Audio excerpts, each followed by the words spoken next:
Hey, what is going on, everybody? Boilon here, and in today's video, we're going to be talking all about Cosmic Crucible. So, it's been a little while since I've done an actual video on Cosmic Crucible tips, so I thought that it was time to do one. So, we're going to be talking about all the things that I've been doing over the last couple of weeks with relations to Cosmic Crucible, how I've been doing, what teams that I am using on the defense as well, and sort of what my roster is looking like. And I want to give you guys some really good tips on teams on how to win, in my opinion, most of your Cosmic Crucible, almost, or even all of them maybe, because I found something that works really, really well. And I do want to put some caveats out there that, of course, it's based on my roster, so you may not have everything available that I'm using. But if you do have some of this, then I think it's really going to help you, win some more matches week on week. So if you're ready to go and find out what's going on, then let's boil this down.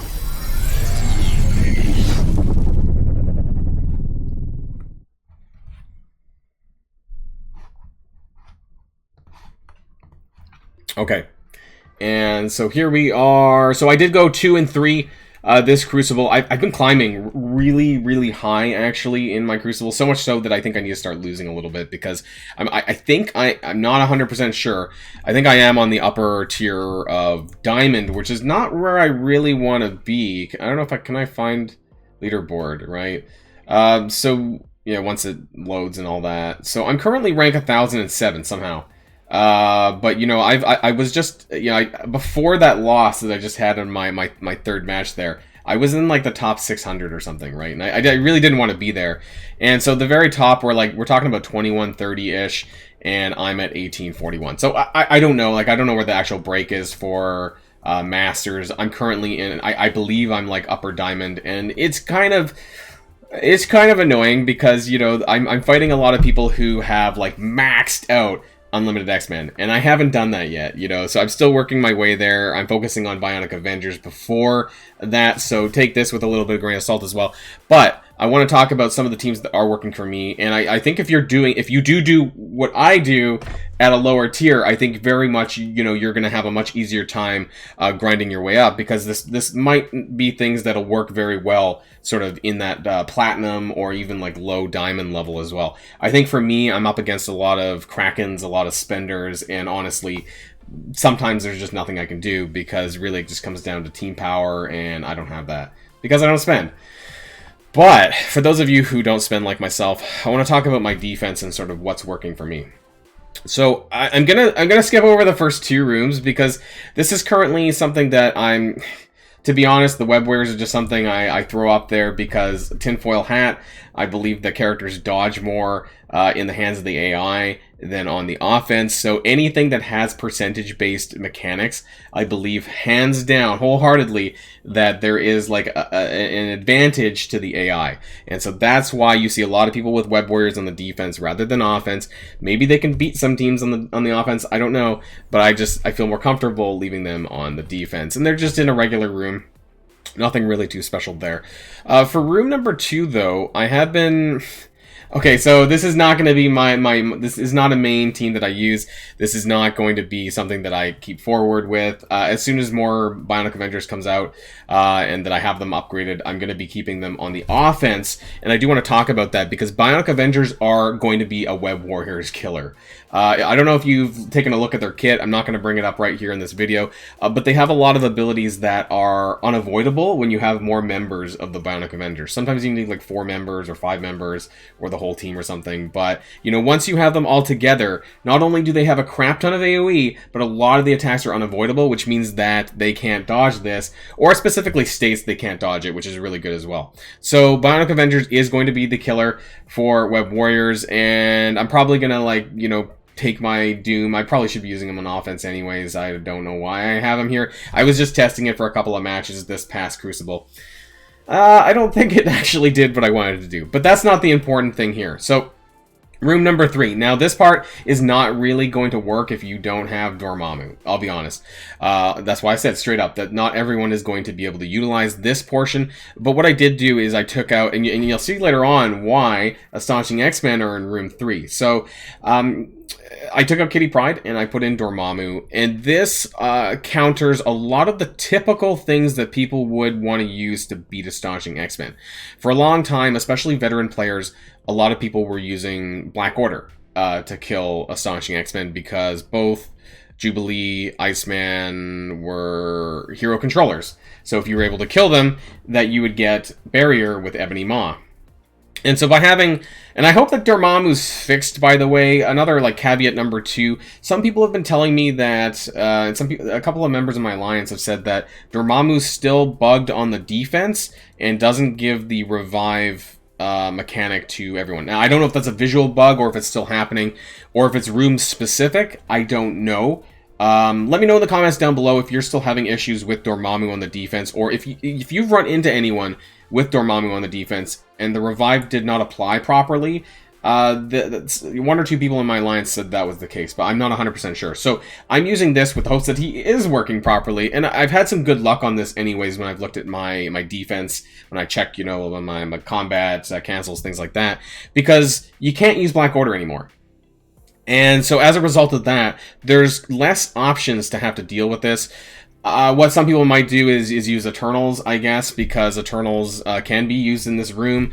Eternals is often a counter to Dormammu. However, I think that if your team is big enough, they're not quite able to one-shot any of the characters, which means that Beast is going to get a shit ton of turns, and he's going to get all that ability energy and, you know, the turn bar, and he's just going to, you know, buff up and heal back after the Icarus ult. So if they're not able to do that, then I think that's a bit of a problem as well. So as you get your Dormammu a little bit bigger, and depending on what you're doing with your Astonishing X-Men, because they are still currently the Doom Raid, you know, mutant team for now, and so a lot of people do have them up pretty high. Some people even have them higher than I do. I don't have any of them at gear tier 16, however, that's just what I'm working with right now. So this does eliminate a lot of the typical counters, and the only other thing I could see would be Eternals, but you might be using your Eternals, or they might be using their Eternals to deal with other characters as well. So hard to say if they would just use it just for this.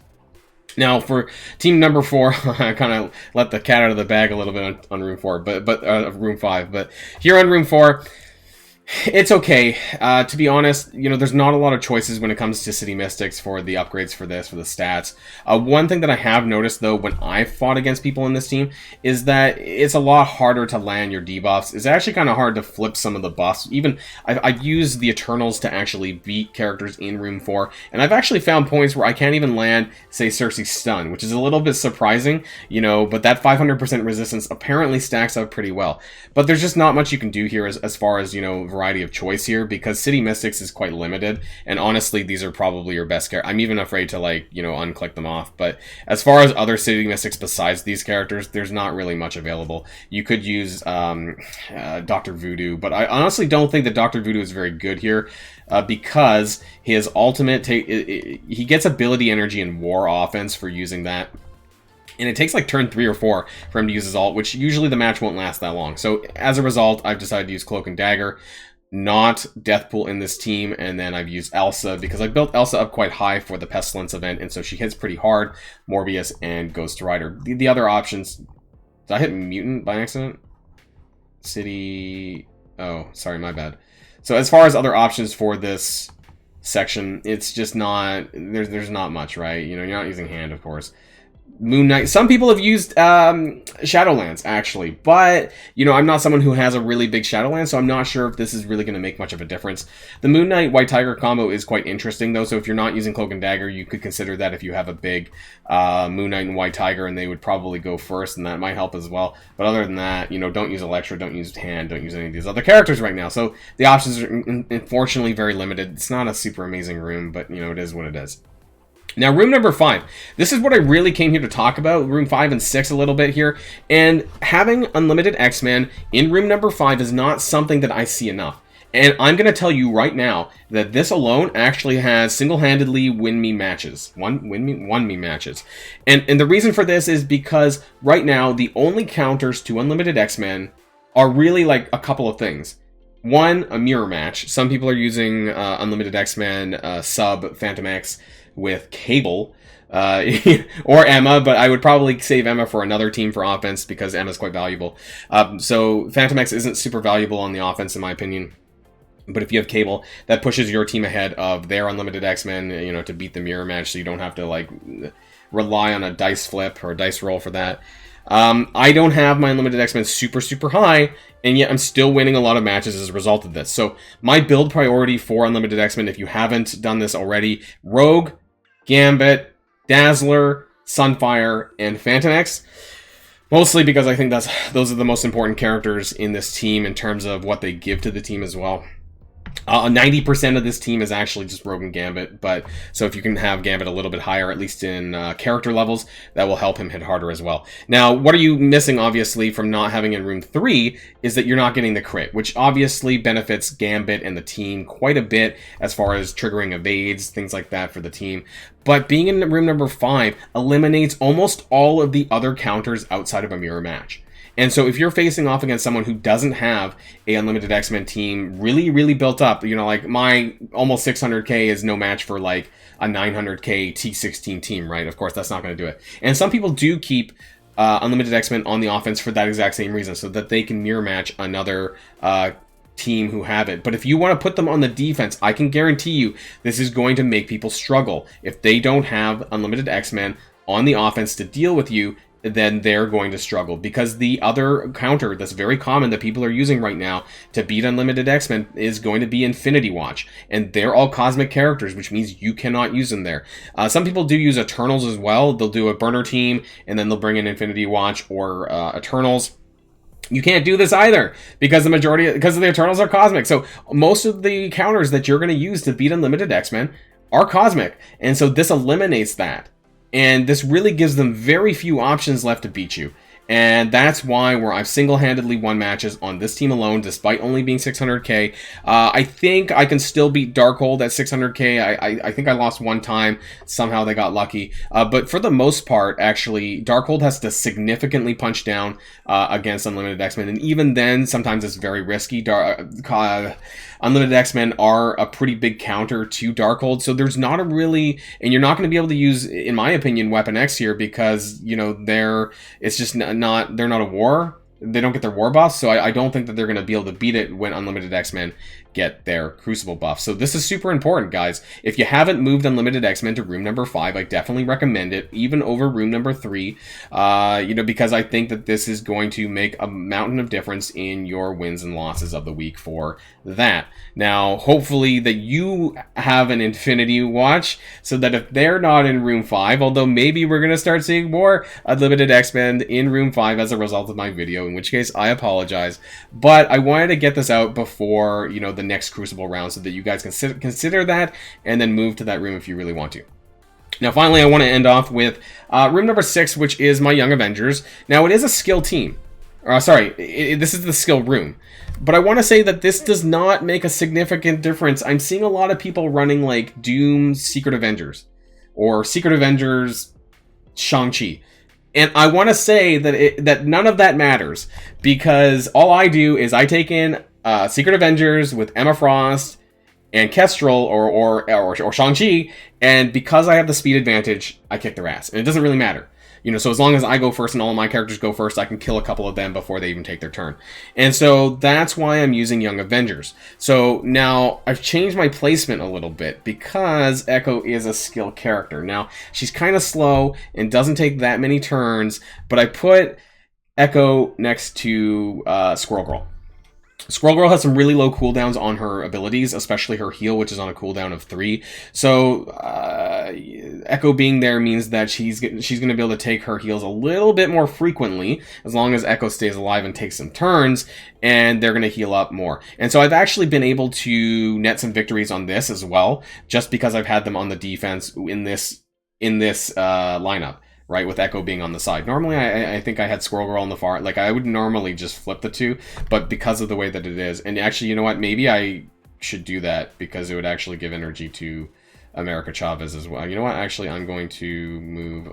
You know what? Yes. Now that I think about it some more, I probably should have moved this around. My bad, everyone. So I'm going to put Kate Bishop in the middle. Ignore what I said. But it still helps, because I forgot that it gives it to everyone. I thought it was just the one character. So I do want to have Kate Bishop in the middle, actually.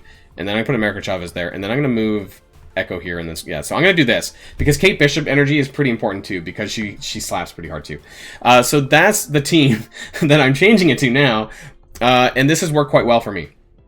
And but when you have this on the defense, just make sure that you have enough teams to deal with other teams on the offense. And now this might not work for everyone, like I said in the beginning of the video. So as long as you have good enough offensive teams available for you to win in war, wrong game mode, win in Crucible, then you'll be okay. So you really need to balance that, and maybe not everyone's going to be able to use this full slate of defense like I have, but if you're able to even use a few of them, and you're able to use Unlimited X-Men in room number 5, I swear that you're going to see some improvement in your win-to-loss ratio. So let me know in the comments down below what you think. Let me know what you've been doing. Have you done this already? Maybe you have. But I just wanted to raise this to people's attention because I think it'll really help your game for Cosmic Crucible week on week. So that's the end of the video, everyone, and until next time, stay safe and healthy, and I'll see you all later. Boilon signing out.